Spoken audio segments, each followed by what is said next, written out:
Yeah, appreciate it. But really what we're going to focus on today in particular is not only kind of getting some of that data out there, but really kind of giving you a little bit of kind of a wake-up call and a framework of what's happening in the market, especially when it comes to software unit economics. And in particular, if we kind of really hone in on everything that I'm going to talk about today, it's this whole concept that everything that once worked for growth 5, 10, 15 years ago, for those of you who were kind of building companies back in the day, it's kind of scary that that short amount of time is now back in the day. It just really no longer works.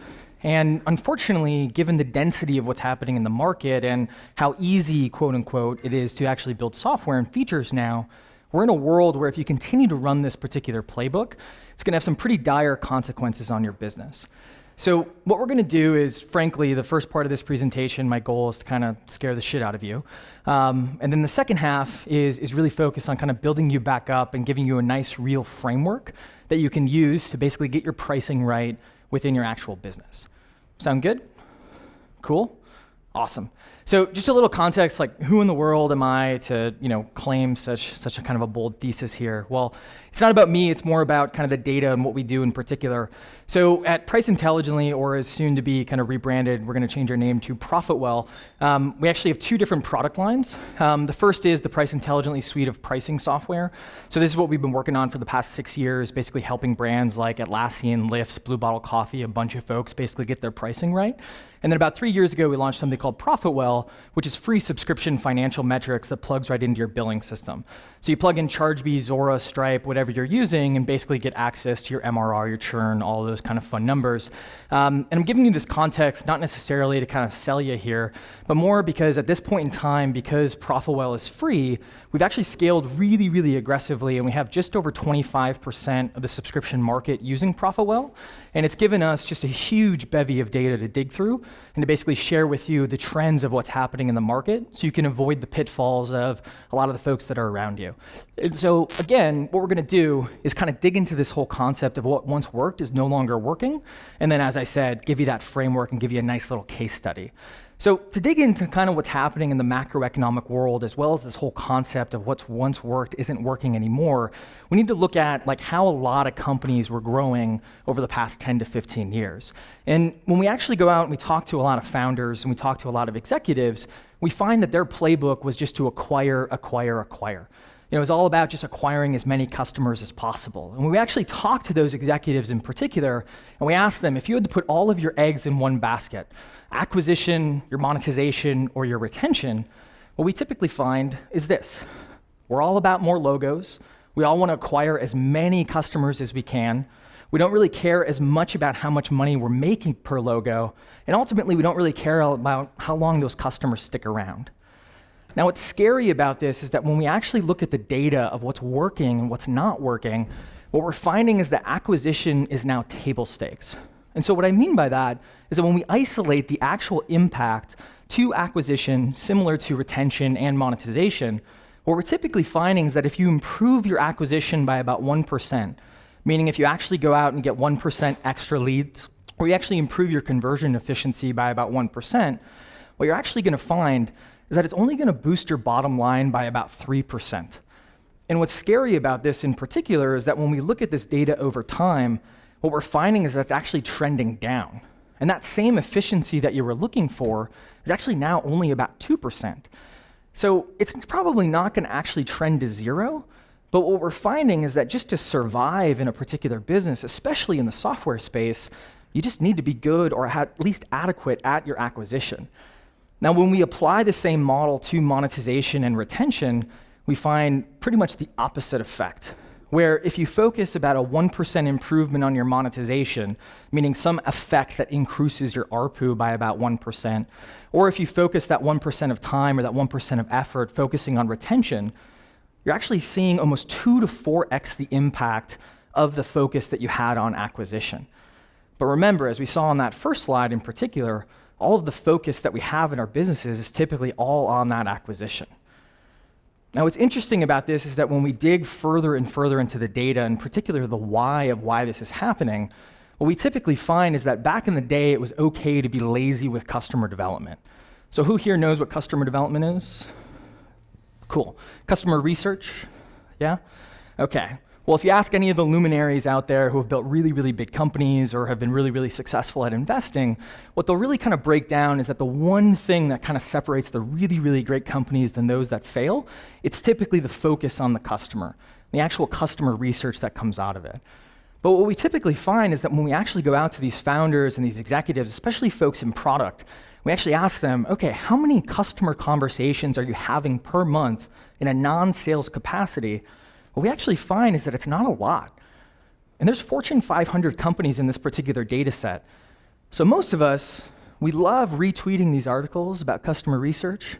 We love giving the advice to younger founders than us about, hey, you gotta talk to your customer. But none of us are actually putting our money where our mouth is. We're not actually talking to our customers. And when I talk to product folks about this, my favorite thing is they get very defensive, and they typically go, you know what, we don't talk to our customers. But you know what we do? We do a lot of A/B tests. We do a lot of experimentation. Nope. Most of us are doing 0 experiments per month. And what's scary about this is that this includes marketing tests as well. And how hard is it to test a subject line? And again, these aren't just startups. These are some big companies included within this particular data set. Now, this wouldn't necessarily be a problem if you're growing.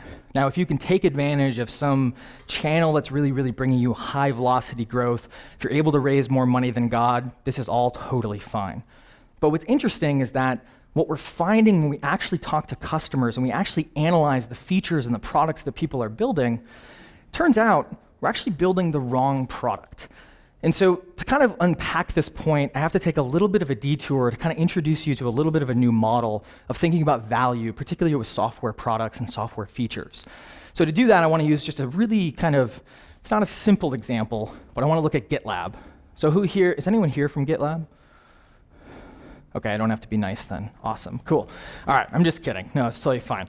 So when you look at a product like this in particular, and this could go for a DevOps product, it could go for a B2C product, just any product out there that looks kind of like a quote unquote traditional pricing page. What you'll notice is you have these 2 axes, right? You have the features along this x-axis, the differentiation, and you can represent that as a value metric as well that was kind of talked about in the previous talk. And then you also have this y-axis, which is the actual value or the actual willingness to pay for a particular product or the price of that particular product. And so what's interesting is that you can actually collect data on where is the actual value from a customer perspective. You know, why is premium support in that enterprise tier? Why is something in this free tier? And why are the things kind of in between? So when you think about kind of a feature or just a software product, we could basically survey this entire room and we could figure out, okay, for something like premium support, who here, compared to all of the other features, really thinks premium support is really, really important, and who here doesn't find premium support that valuable? What we also can do is we can actually ask everyone in this room in a kind of calculated way that we'll talk about in a second, what's your willingness to pay for something like premium support? And when we collect that against a lot of different features or even value propositions and things like that, we can reflect it on a nice classic 2x2.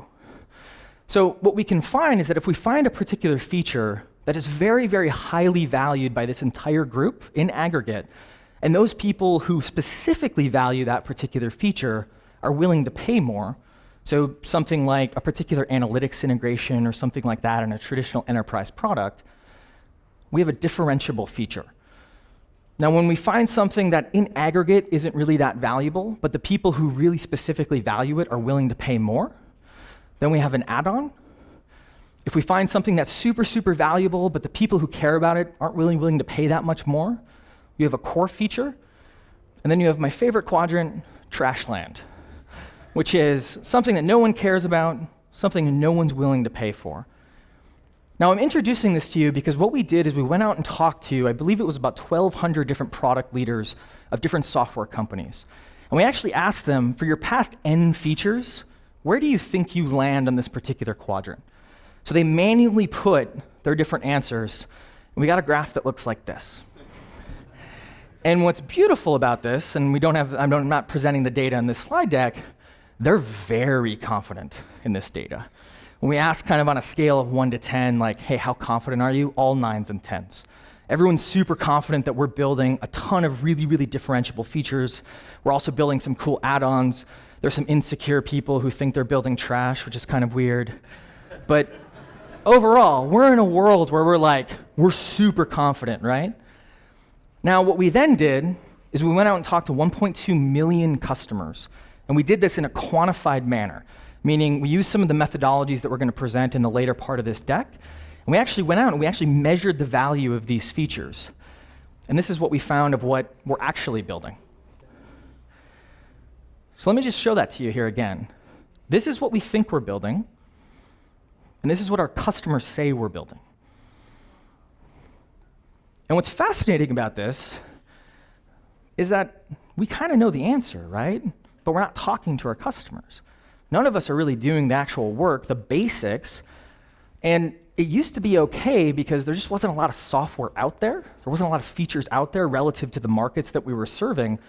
But today, all of the infrastructure products out there, all of the middleware products out there are making it easy that if all of us wanted to spin up a server, spin up a landing page, we could have 100 different companies by the end of the day. Most of them would not be great. Probably all of them would not be totally great. But we just have the infrastructure where we're able to do that. And what's scary about this is that there are very, very clear winners and losers in this environment. So what we did is we looked at companies that had minimal customer development, if any customer development, and we compared them and their growth rates to those companies that had very aggressive customer development. And what we found is that 5 years ago, those companies that had aggressive customer development were doing about 45% in terms of year-over-year growth. Those companies that had minimal, right around 30%. And what's fascinating is if you look at the data today, it looks like that. So those companies that are putting in the work, they're growing at a substantially higher rate than those companies that aren't doing the work. And this type of work, it's not rocket science. It's literally just talking to your customers, right? And the scarier part of this is that 17% there is a false positive. Because while 20% or so is not a great year-over-year growth rate, it's something that you can at least kind of defend. Oh, well, we just aren't growing that fast because of X, Y, Z. We're just not growing that fast because we don't have that feature. In reality, it's just because you're not talking to your customers, you're not putting that customer central. And just to kind of bring this home a little bit, the reason that this should be so scary, to kind of go back to the fundamentals of why you're in business, and it doesn't matter if you're a nonprofit, for-profit business, anything in between, is that everything you do in your business, especially a software product, whether it's the sales team, the marketing team, the operations team, the product team, the finance team, the guy or the gal that's sweeping the floors, everything you're doing is either driving someone to a point of conversion or justifying that product or that price that you're putting in front of that customer. So if you have no idea who the hell these customers are, there's no way in hell you're going to know what that price should be or what that product should be. And so too many of us, we're just focusing on building things, which is great. It's the path of least resistance for a lot of us. We're focused on acquiring customers, spinning up some ads and things like that, without actually thinking about that customer, and it needs to change. So how do we actually fix this? So just to walk through a little bit of an example, it's actually a pretty personal example for our company as itself. About 3 years ago, we had this idea where we were talking to a company that was about to IPO, and we're helping them with their pricing. And we actually discovered that they were calculating MRR, monthly recurring revenue, completely incorrectly. It was a CFO who had taken 2 other companies public, and this was his 3rd company, and it was completely wrong. So pretty scary, right? And we were so excited. We were like, this is the product. We're going to build this analytics product. It's going to be amazing. We're going to make it so easy for this person not to be able to, really worry about their calculations, and it's going to be great. So that's where we came up with the idea for ProfitWell, which is this whole free subscription metrics product. And it did not look like this at all back in the day. But what was really interesting about it is we started kind of doing our little MVP work, really doing a little bit of research, but it was all very, very qualitative. And when it came time for us to actually kind of get out there and start launching, quote unquote, all of a sudden we discovered, oh, you're like these guys. So a company called Baremetrics, their content's really good, so you probably heard of them. They had launched literally 3 weeks before us. A company called ChartMogul, which is another company in the space, they launched 2 or 3 weeks after us. And then there was Domo, Insight Squared, all of these other analytics products. And so we were pretty aggravated. We were like, oh, cancel the yacht magazine membership, all that kind of fun stuff. No, I don't like yachts, but yeah, anyways. And we were like, oh crap, what do we do, right? What do we actually do? So what we did is we went back to our customer fundamentals. We stopped building, didn't build anything else, except some small bug fixes, and we went and talked to our customers. And for the love of God, if you don't take anything away from this presentation, put a number on the whiteboard, put a number in a notebook, just talk to some people about your product. Just get that momentum going. And the way that we do that is actually pretty straightforward. You don't have to spend a lot of money, you don't have to spend any money if you don't want, but it really kind of focuses on starting with those customer personas. You're gonna collect some data, you're gonna use some basic statistical models, and then you're ultimately gonna quantify these buyer personas and then make some pricing decisions. So to kind of walk through the ProfitWell example, the first thing that we did is we took out a spreadsheet, we put the columns of who we thought our target customers were. We're a bootstrap company. Doesn't mean we're tiny. We're about 45 people. We're kind of got a chip on our shoulder about it. But what we did is we knew we weren't going to sell to the enterprise right out of the gate. And so we were like, all right, we're going to sell to the other startups, and then there's going to be this mid-prize. And our mid-prize was actually a pretty small company. But on the rows of that spreadsheet, we then said, all right, what are the most important features for this customer? What are the least important? What do we think the willingness to pay is? And as we talked about in the previous presentation, what are the unit economics that we estimate that we're going to get for that particular customer?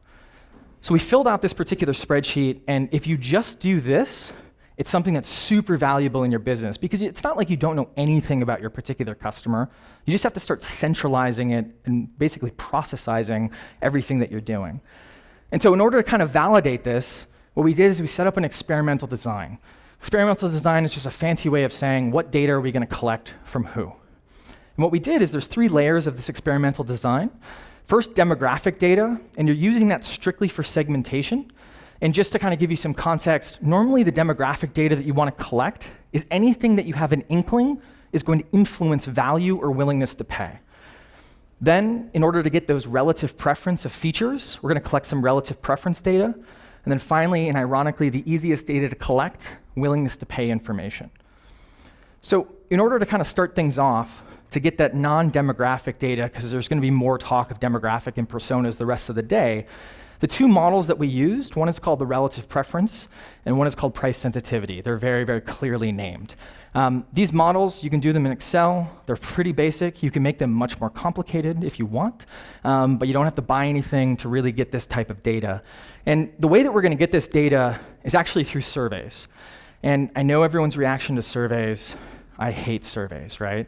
Who here loves surveys? Anyone? Wow. This is like, normally I get one person who's like my homeboy or my homegirl for the rest of the day. But anyways, so the reason we hate surveys is because we as practitioners are really horrible at sending surveys. And what I mean by that is the last survey I received was emailed to me. It was 45 questions, and the first question was, what's your email address? That's how we run surveys. All of a sudden, we go to all of our different groups in our company, and it becomes this big bloated mess. What you need to focus on, and we've sent about 30 million of these things at this point, is really respecting that user's time. So if you're not going to compensate the user, it's really got to be less than 4 minutes and probably between 30 and 60 seconds.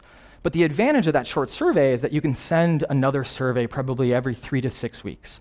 If you're going to compensate them, you can do 15 minutes.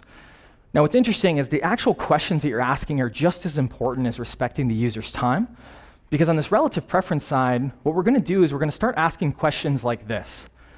So out of these particular features, out of these particular value propositions, out of these things that are grouped together, what is the most important and what is the least important? And the reason that this question is so important, pardon the pun, is that when you actually take this data and translate it, you get results that look like this. So I not only have magnitude now, but I also have that rank order. And the reason that this is so important as well is that that magnitude allows me to understand maybe these are all bad. If everything's trending towards 0, maybe there's just nothing that we really value. But when I break this down on a demographic basis, I can start to discover that these bigger dogs, these people that are larger, they really, really care about accuracy. And then, of course, the smaller folks really, really care about it being free, right? Which is never the right thing you want to see.